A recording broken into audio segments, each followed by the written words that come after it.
What is up, and welcome into another episode of In Arturas We Trust, the Bulls podcast for fans, made by fans. I am your humble host, Ross, from @Arturas Fan Club on all platforms. You guys know how to find me. Thank you for hanging out with me today. We have a ton of great stuff to get into. I'm very excited to be sitting here talking to you. If you're watching this on YouTube, make sure to hit subscribe. You can check out the podcast on Apple and Spotify. We're also on Amazon, I believe. Wherever you get your podcast, you can find it. If you're listening to the podcast already on one of those platforms, don't forget to rate and review. It helps me out a lot, helps us make more episodes. It's greatly appreciated. Make sure to follow me at Arturas Fan Club on all platforms for updates on new episodes. We've also got @NAK We Trust, which is the official site for all of your recent Bulls blog articles, podcasts, all that great stuff is all posted on arturasfanclub.com. But we have the @NAK We Trust on Twitter, so make sure to follow that account.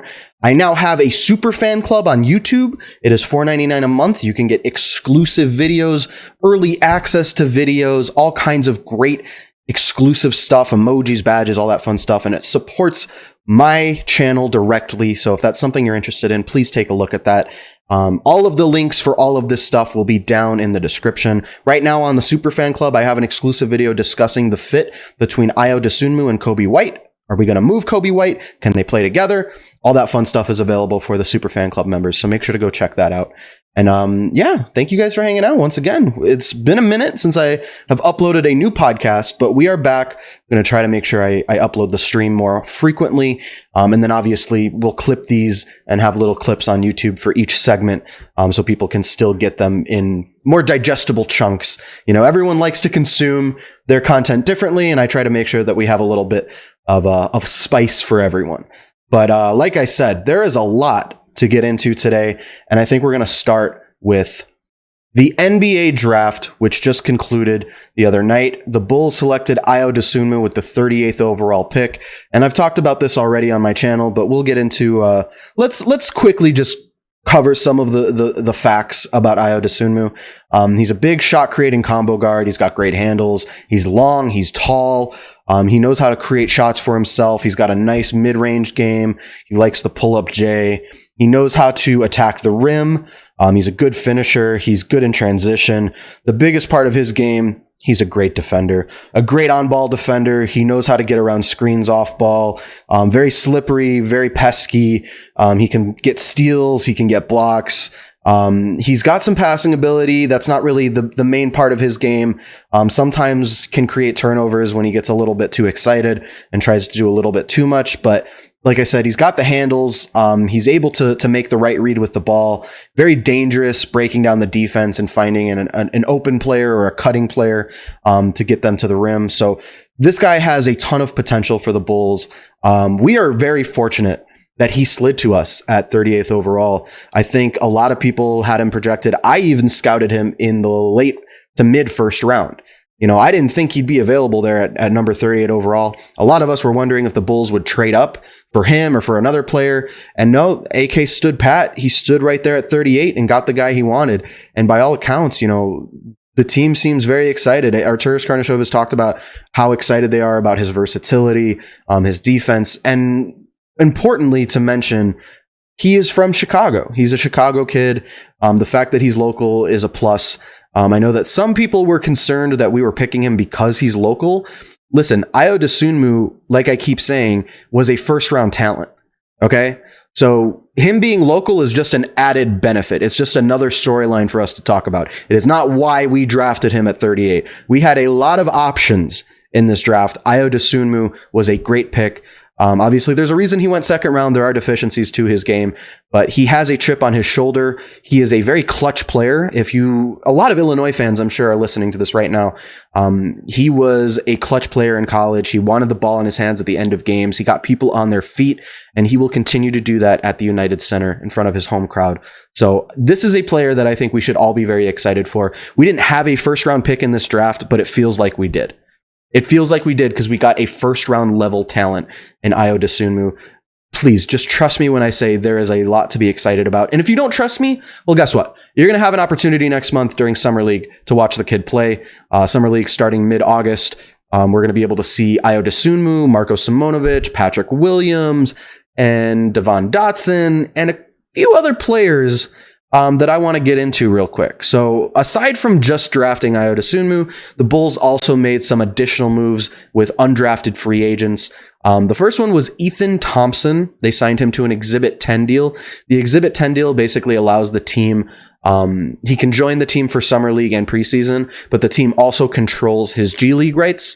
So if they decide, or if he decides that he's going to go to the G League, he will be playing for the Windy City Bulls instead of signing with a different G League team. So a little more flexibility for the team in that regard. Ethan Thompson is another combo guard who actually has similar measurables to Ayo. He was an NCAA tournament all-region honoree last season and a 2020-2021 all Pac-12 first team selection. So a solid resume for this guy right here. He made the all Pac-12 tournament team. Just a very accomplished college player right there. You're going to hear me say a lot of similar things to Ayo Dosunmu. A good defender, combo guard, great lateral quickness. His offense is probably lacking more than Ayo. I'd say Ayo has a more, I don't want to say polished, but he has a more well-rounded bag of tricks than Ethan Thompson does. Just a lot to work on offensively for him. But we've talked about this before, right? Players coming into the NBA or in the Summer League or whatever it ends up being, playing defense is a way to get on a team. Playing defense is a way to get heads turned, and you can develop some of those offensive skills. Coming into the league playing defense, every team always needs defense. So if you're able to be a high level elite defender, you can make a name for yourself in this league. It shows AK's commitment to improving our defense. I think a lot of people were concerned with the Vucevic trade about how that would affect our defense overall. Vuce obviously being not much of a center, not much of a rim protector at the center position. So we're going to look at the perimeter and try to improve that in as many ways as we can.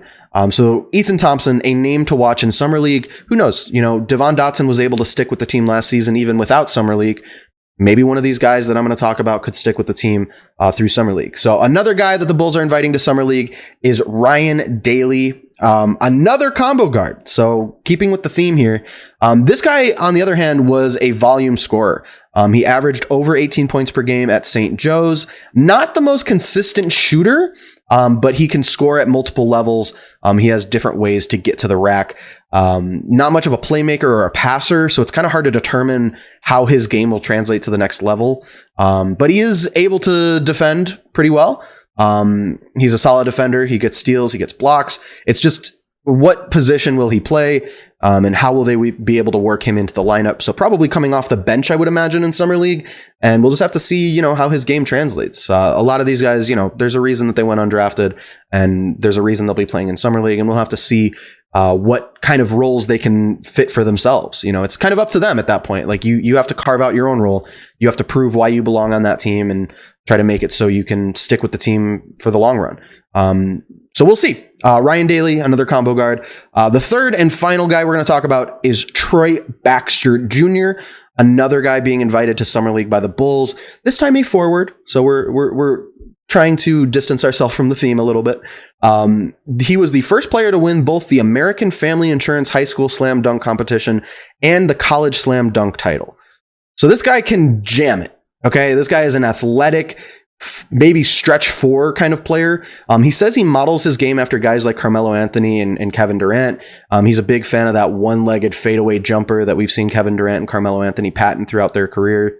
He can guard multiple positions. He played at a smaller school, obviously, but at that school, he was very successful. And like I keep saying, very athletic. He wants people to know that he is not only a dunker. He has said that explicitly. When you go look up his highlights, you're going to see a lot of dunks, but he has other abilities. He considers himself to be a multi-level defender. He can defend multiple positions.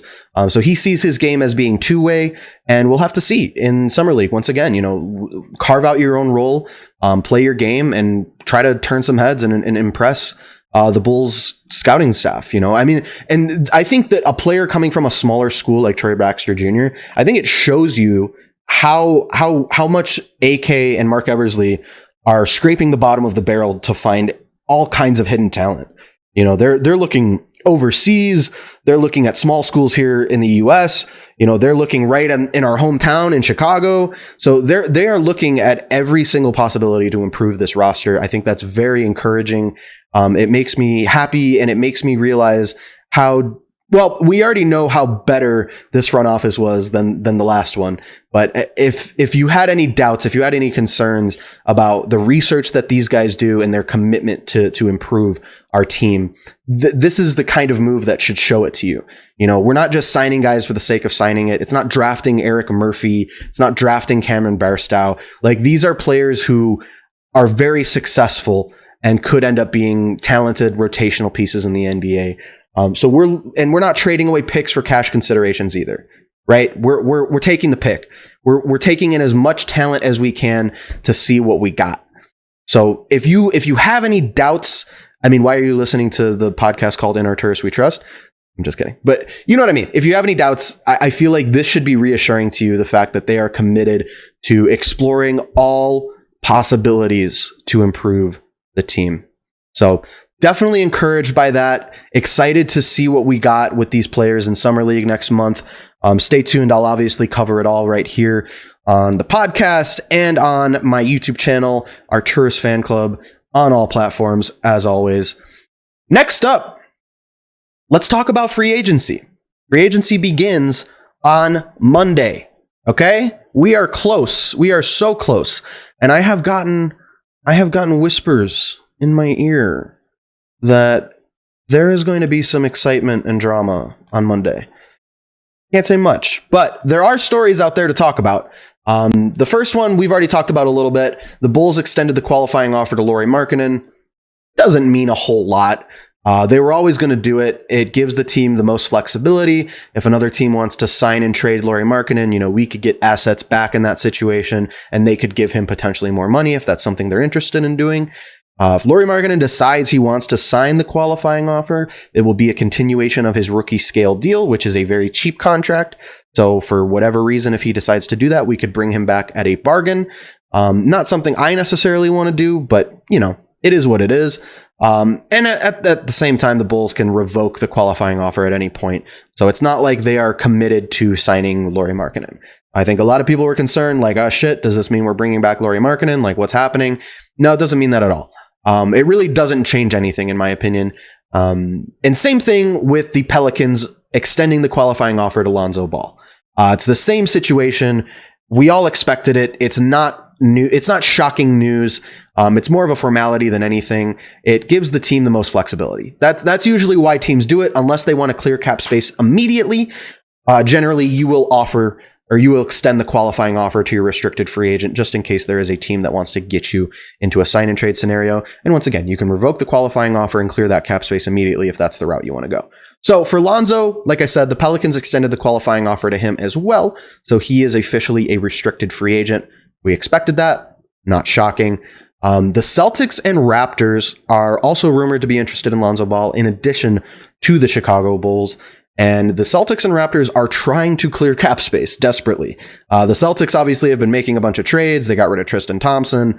They're trying to clear as much cap as they possibly can, which there are different scenarios for the Celtics than I think we can compare to the Bulls, right? The Bulls aren't really in on Kyle Lowry.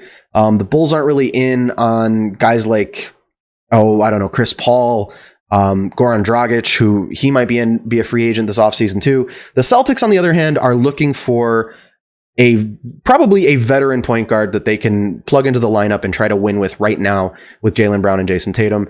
So the Celtics have a little bit of a different situation. They are rumored to be interested in Lonzo Ball, like I said, but they also have to try to re-sign Evan Fournier, which is something that they're trying to do right now.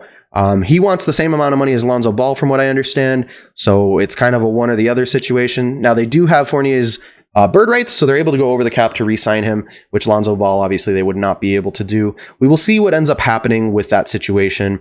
I think the encouraging thing for Bulls fans is that Lonzo Ball has expressed interest explicitly in playing in Chicago with Zach Lavine. Okay, so the interest there is mutual. The Bulls tried to trade for Lonzo Ball at the trade deadline. They know Lonzo knows that we're interested in him. You know, there is so much smoke here. Woj, Zach Lowe, Shams, they've all said that like Lonzo and Chicago are probably the perfect pairing. Like there's just so much smoke here that there has to be some fire. So I'm still feeling pretty confident about our chances at Lonzo Ball, even with the Celtics and Raptors trying to get his attention. And you know what? I think it's a good thing. If we were the only team trying to give him a bag, wouldn't that be a little more concerning? You know, we want a player that's in high demand because that means the player is good. If multiple teams want this guy, that means there's a reason, right? If we were the only team that was interested, I'd be like, well, hold on a second. Why are we the only team that wants to give this guy a lot of money? Like, doesn't that scare you a little bit? It doesn't scare me because I know that teams want him. I know that he's a good player. The Raptors, I just don't really consider them a legitimate threat to get Lonzo Ball. They're in a worse cap situation than we are. And I don't know if the fit is right. I don't know if the timing is right. They're kind of going through a rebuild. We're kind of ready to start winning right now. So I'm not totally sure about that. The Pelicans are making a run at Kyle Lowry. Probably going to try to get in the ear of Chris Paul, even though I think he's going to end up returning to the Suns. Spencer Dinwiddie is another name who he's been tied to the Wizards and the Pelicans. We'll see what ends up happening with that. As Bulls fans, we should be encouraging the Pelicans to go out there and get one of their big targets in free agency. I'm doing that on Twitter all the time. You'll see me like talking to Pelicans fans like, yeah, can't wait till you guys get Kyle Lowry. So excited for you guys. Because obviously if the Pelicans get Kyle Lowry, they are not going to re-sign Lonzo Ball. And that gives us an advantage to pick him up. And even with that said, the Pelicans have been rumored to be unlikely to match any offer sheet for Lonzo Ball. It sounds like they're ready to move on, and the marriage, as it were, is over. So it sounds like it's a real possibility, and I feel very confident that AK and Mark Eversley are going to make a strong push for Lonzo Ball in free agency. Now, the Bulls will still need to clear some cap space. It's unclear whether this will be a sign and trade scenario or if this will be, you know, an offer sheet scenario. Those things all remain to be seen. We're going to find out on Monday.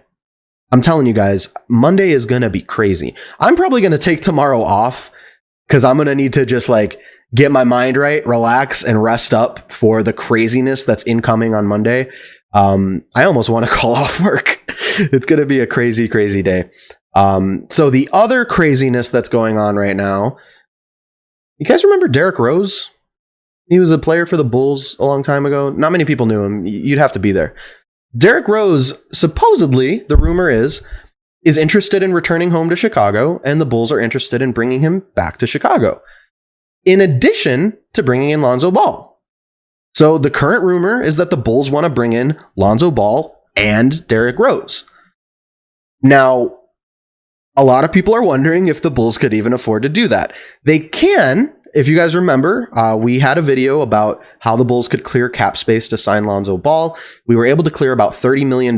So if you're believing the current rumors, Lonzo Ball wants 4 years, $80 million. You're able to give him that $20 million per year contract, still have $10 million left over this offseason to spend. You could spend that on Derrick Rose and not have anything else to work with. So it's possible. We'd have to say bye to Thad Young for sure. We'd have to say bye to Tomas Satoransky, Ryan Arcidiacono, literally all of our free agents this offseason. We'd have to say goodbye to all of them. There is a scenario where we let go Thad Young and maybe try to convince him to come back on a veteran minimum or a smaller contract. MLE, whatever. Possible. There are other free agents out there that we could use the MLE on. There's other sign and trade possibilities we could go over the cap with. There are a lot of options. But the current rumor, like I said, is that the Bulls want to take a look at bringing in Lonzo Ball and Derrick Rose. As far as a fit on the court goes, I think the fit is there. I know Billy Donovan likes the 3-guard lineup. And I think if you do this scenario with Lonzo, Derrick Rose, Zach Lavine, you know, Lonzo can play more of an off-ball wing position. Derrick Rose could be your primary ball handler, try to get screen set for Zach Lavine, maybe put Patrick Williams at the 4, and use that maybe more as a late game rotation rather than a starting lineup. So there's ways to make that work. Derrick Rose would come off the bench in this scenario, most likely to start the game. But you could close out games with those three. Lonzo gives you a lot of defense. Patrick Williams at the 4 gives you a lot of defense. Obviously, Zach and Derrick give you shooting and scoring. So I do think that there is a fit there. You know, We'll talk about it. The off the court stuff with Derrick Rose, I just would rather avoid. I don't want to touch it, and I don't want to even go back to that stuff. So, I mean, personally, I feel like we could spend our money better. I know that the hearts of Bulls fans everywhere are tied up in the nostalgia and the memories. I totally get that. It would be a great story for, the city and for him. But personally, I feel like we could do better with that money. And I just don't want the headache that comes along with it. I'd rather just not go down that route personally. I know that's an unpopular opinion, but that's just my personal opinion. I feel like we could use that money better this offseason. I'd like to keep Thad Young if possible. I think that is very important for our front court depth, which is already lacking even with him. So losing him would take a huge hit. And, adding more guards is great, but like we've already got Kobe White. What's going to happen with him? We just drafted Ayo Dosunmu. What's the idea there? If you want to have 3 guards coming off your bench, like how is that going to end up working? You got to figure something out with the front court. So maybe Kobe White gets moved. I'm not totally sure. I'm not even ready to consider that because, like I said, free agency is about to be a whirlwind. We're about to find out on Monday everything that is going to happen. It's most likely going to be a bunch of dominoes falling, all one right after the other. I don't think it's going to be drug out super long. I think AK and Mark Eversley are going to attack very quickly and aggressively at the beginning of free agency. Like a lot of people were saying they'll probably be patient and wait it out and see what ends up happening.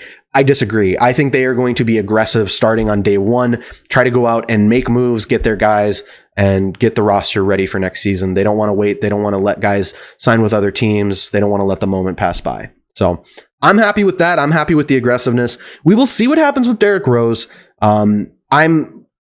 There's part of me that really would love to see it. And there's part of me that would just like to move on with my life and not revisit those memories and let them be memories. So that's the mindset that I have going into free agency.